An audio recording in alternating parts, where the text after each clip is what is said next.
Hola familia, ¿qué tal estáis? Bueno, lo prometido es deuda y hacía ya como 3 semanas que os debía este vídeo. Os prometí que haría un vídeo enfocado a, esta vez no es marketing emocional, no es marketing experiencial y tampoco es temas de storytelling. Hoy vengo a hablaros de la epilepsia canina. Supongo que algunos habréis escuchado hablar de ella y otros tantos no. En mi caso, la llevo viviendo desde hace 5 años con mi pequeño mamut, con Freud, que es un presa canario con 40 kilos de peso y que es todo lo que tiene de grande, lo tiene de bueno y de cariñoso. El caso es que cuando Freud tenía 6 meses aproximadamente, sufrió el primer ataque epiléptico. Claro, eran las 3 de la madrugada, podéis imaginar el susto con las convulsiones, con todo lo que conlleva una crisis epiléptica, que de hecho os voy a hablar de ella ahora. Tampoco me voy a demorar mucho, pero sí que quiero dar a conocer un poco una enfermedad que es crónica, que la gente cree que esto se cura o que incluso que no existe en perros. Entonces, nada, quiero hacer este vídeo un poco a nivel informativo, a nivel de concienciación y sobre todo una parte de pedagogía. Pero ojo, no tengo la verdad absoluta, siempre digo lo mismo, hablo desde mi propia experiencia, aunque cada caso, igual que en las personas, es completamente diferente. En el caso de Freud, por ejemplo, el primer ataque le dio a los 6 meses y le duró como 6 meses estas crisis. El día que más tuvo fueron cuatro bueno, y ya es dramático. El caso es que Freud estuvo 4 años sin medicación, bueno, 4 años sin ataques, perdón, y 2 años sin medicación, y hace un año le volvieron los ataques. Lo digo así con una sonrisita porque lo veo, creo que he aprendido a tomarlo como una parte de mi vida, de mi día a día y de la vida de Freud, ¿vale? De mi pequeño mamut de 4 patas. A lo que voy es, intento sonreír porque es una situación donde cuando les dan los ataques, estas crisis, es dramático, es duro, sientes impotencia. Pero vayamos por el principio, ¿vale? Quiero hablaros un poco de lo que es la epilepsia infantil y también el proceso de Freud, ¿vale? La epilepsia infantil, para los que no lo sepáis, son convulsiones que se dividen en dos categorías, ¿ok? Las generalizadas o focales, las generalizadas por un lado y las focales por otro, ¿vale? Son dos tipos de categorías dentro de este tipo de convulsiones de la epilepsia canina. En el primer caso, las sacudidas son totalmente involuntarias, ¿vale? Bueno, se les llama también movimientos espasmódicos. Lo que les ocurre es que tienen espasmos en las 4 extremidades y normalmente la pérdida de conciencia. Esto es muy duro y os lo digo por propia experiencia porque Freud precisamente cuando le dan los ataques epilépticos lo que le ocurre es que a principio, ¿vale? Al principio de estas crisis le daba cuando estaba dormido, cuando estaba estirado y eran convulsiones que duraban entre 30 segundos y un minuto, aunque para nosotros que somos sus papis humanos y mamis humanas os puedo asegurar que esos 30 segundos o un minuto se convierten en eternos, porque no ves el momento en el que pare de sufrir. Realmente yo creo que sufrimos más nosotros que ellos mismos, al menos a priori, porque no son conscientes de lo que les ocurre.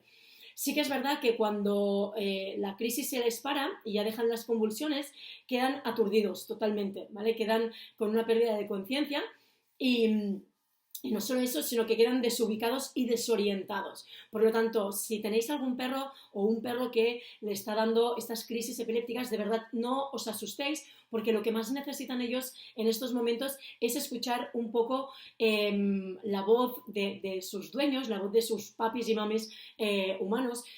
También necesitarán mucho cariño, porque después de estos ataques epilépticos, de estos estados de shock, una de las cosas que más buscan es el cariño. Curiosamente quedan desorientados, como os decía, chocan con todos los muebles, por lo tanto no os asustéis, de verdad. Yo lo he vivido y lo sigo viviendo y ya sé cómo reaccionar, lógicamente, y te das cuenta de que lo que más buscan tus peludos o tu peludo es precisamente ese cariño y esa voz agradable, amable, cariñosa, con ternura, que les genera confianza, les genera sosiego, ¿vale? En las focales, que es la otra categoría de convulsiones, las convulsiones pueden involucrar solo un lado del cuerpo, es decir, una extremidad o la cara. Esta enfermedad puede ser realmente una fuente de muchísima angustia para los dueños de perros. Y os lo digo con total sinceridad, he llorado hasta el infinito, sintiéndome impotente por no poder hacer más. Y es que ese es el problema, que no podéis hacer absolutamente nada por ello. No les pongáis la mano en la boca, no les pongáis sobre todo nada en la boca porque pueden romperlo y luego tragárselo y ahogarse. No les pongáis absolutamente nada. Una crisis epiléptica o estos ataques epilépticos de los perros no es como el de una persona que le pones algo en la boca para que no se muerda la lengua. En el caso de los perros ni se os ocurra, porque ellos no son conscientes y pueden tener el impulso, el estímulo de morder y creedme que podéis ir directos a urgencias, ¿vale? En mi caso no ha pasado nunca porque he sido suficientemente pragmática para no hacerlo, ¿vale?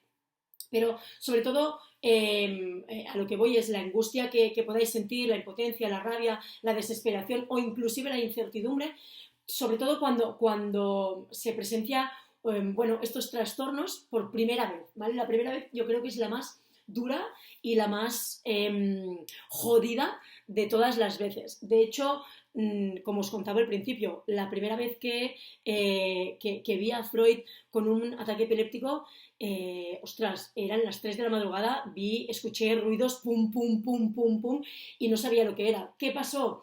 Claro, era el primer ataque de Freud. ¿Y qué le ocurrió?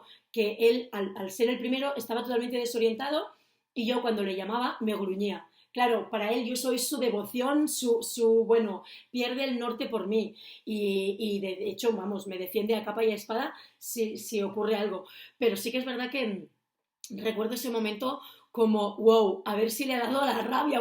Y ojo, porque yo vengo del mundo de los veterinarios, yo he sido auxiliar veterinaria, para los que no lo sepáis, durante 2 años y medio. Estuve en un gran hospital veterinario y os puedo asegurar que yo estaba acostumbrado a verlo y a tratarlo en diferentes casos y claro, pero el problema es que cuando es el tuyo no tiene nada que ver como cuando estás tratando a otros, ¿ok? La epilepsia idiopática, como se le llama, puede aparecer entre los 6 meses y los 6 años de edad, ¿vale? Y se considera también una enfermedad hereditaria. Ojo aquí porque, claro, en el caso de Freud, por ejemplo, es un mestizo. Yo lo adopté cuando tenía 2 meses y medio. Sí que es verdad que cuando tú lo ves dices es presa canario totalmente, pero tiene un poco de mestizo, ¿vale? Ciertas razas tienen mayor predisposición a padecerla. Por ejemplo, el Cocker Spaniel, los Beagles, los pastores belga, otras marcas, ¿eh? Hay otras marcas, he dicho. Hablando siempre de marketing emocional y de storytelling, me han salido otras marcas. Error. Hay muchas personas que dicen, ¿qué marca de perro es esta? No, no son marcas, son razas, ¿vale? Por lo que aquellos perros diagnosticados con epilepsia idiopática, EI, que se escribe, no deben ser usados para la reproducción, ¿vale? Es decir, no los usemos, no los utilicemos para reproducirse. Esto también es un poco relativo, ¿eh? Seguramente esto sí consultáis a un veterinario, porque yo no soy veterinaria, pero sí he sido auxiliar veterinaria durante mucho tiempo en la parte del quirófano, operando a perros y gatos y pasando consulta y en la hospitalización.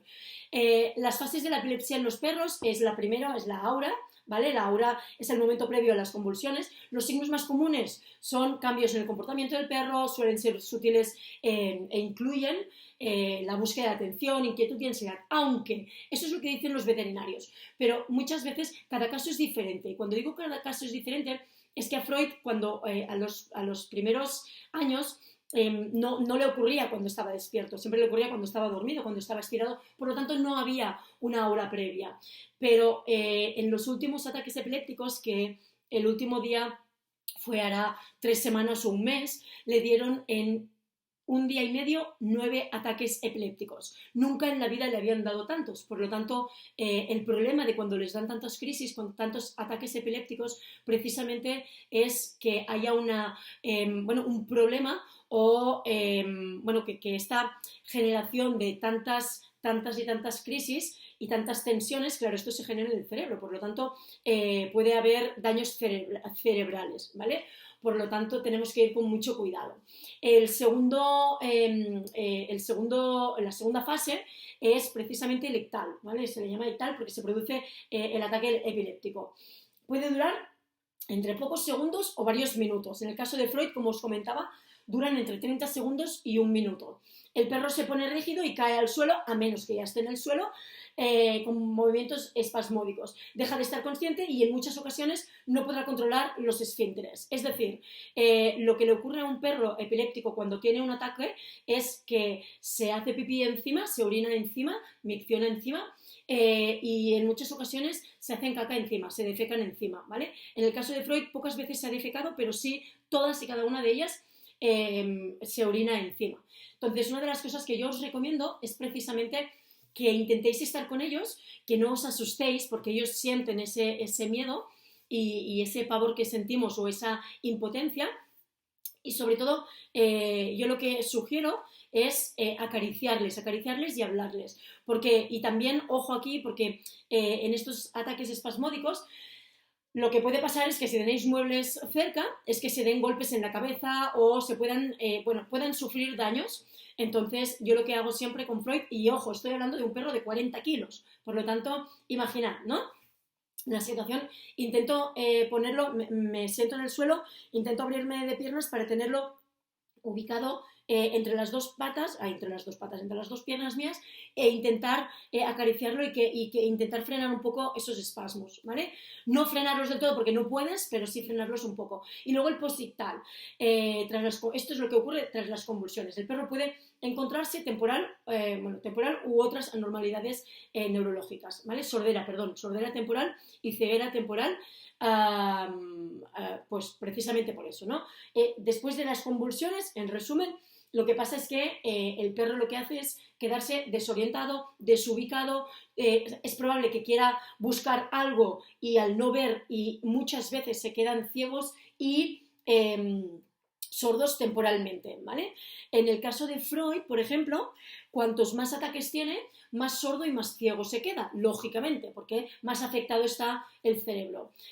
No os asustéis, asusta, y lo entiendo, pero intentad no asustaros, porque el perro va a sentirlo, va a intuirlo también. Recuerdo que el último ataque epiléptico que le ocurrió a Freud hace 5 años, ahora tiene casi 7, el último que le dio en esa época, recuerdo que yo estaba viviendo en otra casa y estaba en la puerta de la cocina. Entonces lo que hice fue agacharme y él vino directamente a mí, chocando con todos los muebles, lógicamente, y recuerdo que me puso la cabeza aquí, lo abracé súper fuerte, súper bueno, con todo el amor del mundo, y le dije, no pasa nada, Freud, ya está. Hizo un suspiro, así en plan desconsolación total, hizo... Y ya no hubo más ataques epilépticos hasta los 4 años.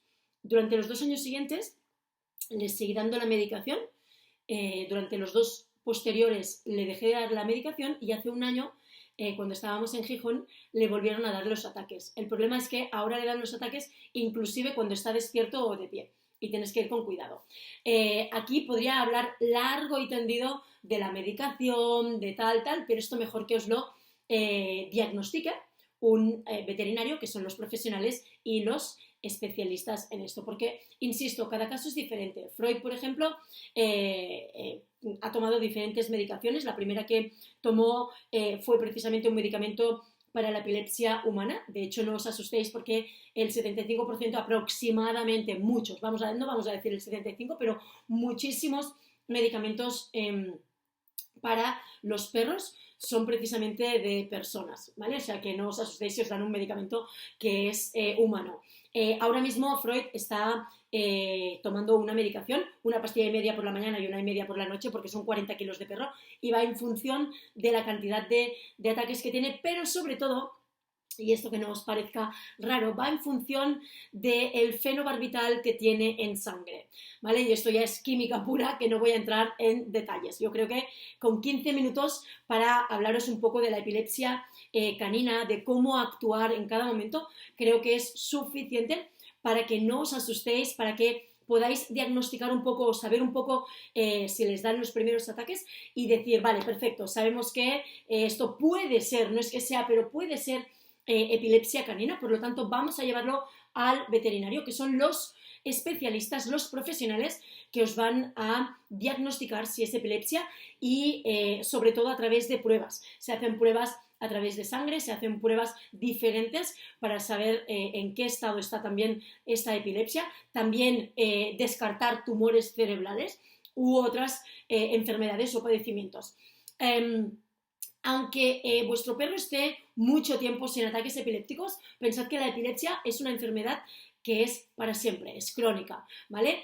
Pero lo que sí que os sugiero es que miméis mucho, mucho, mucho a vuestras mascotas, a vuestros peludos, que es cuando más os van a necesitar. Sobre todo, la medicación, aunque es más costosa, intentad que sea de veterinarios, porque el problema de la medicación de la epilepsia es que ataca al hígado y posiblemente a los riñones. Entonces, cuanto más sea, es decir, la medicación si es veterinaria sigue afectando, lógicamente, pero afecta menos que la medicación humana, ¿vale? Por lo tanto, invertid en vuestras mascotas, que son parte de nuestra familia, y recordad que nosotros no les hemos cambiado la vida. Ellos nos han cambiado la nuestra para bien. Así que espero que este vídeo de casi 20 minutos, bueno, 16 y pico ya, de estos 17 minutos que va a durar, supongo, mientras me despido, os haya servido, os haya sido útil, interesante y que sobre todo tengáis en cuenta que es para mejorar la calidad de vida de vuestros peludos. Gracias y hasta luego. Besos.